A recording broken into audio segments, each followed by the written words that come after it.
আসসালামু আলাইকুম ওয়া বাৰাকাতুহু। মই মানে হেৰি বনাই আছোঁ, চাউলৰ গুড়া খুন্দি পিনি তাৰপিছত মানে পাতলাকৈ চিতাই পিঠা নিচিনাকৈ হেৰি কৰি চিতাই পিঠা নিচিনাকৈ এনেকৈ বনাই আছোঁ। পাতলাকৈ গুলিব লাগে নিমখ অলপ দি পিনি।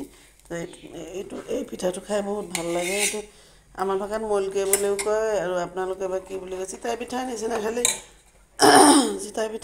খালি পাতলাকৈ দিব লাগে আৰু এনেকৈ দি পিনি আপুনি তাৱাটো এনেকুৱা কৰি দিব, এনেকৈ বনাব আৰু এনেকৈ দি পিনি আপুনি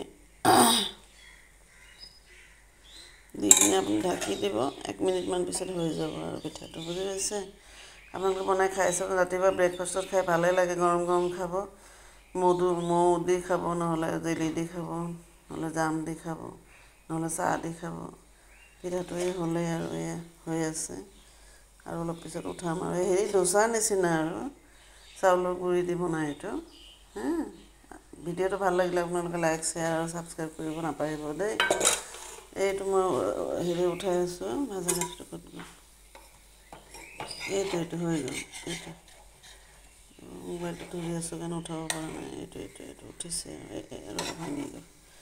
এইটো আৰু হৈ গ'ল আৰু অলপমান হ'ব আৰু মই ঢাকি দিছোঁ। মানে মোবাইলটো এটা হাতততো সেইকাৰণে মানে উঠাওঁতে অলপ দিগদাৰ হয়। ৰাখিছোঁ।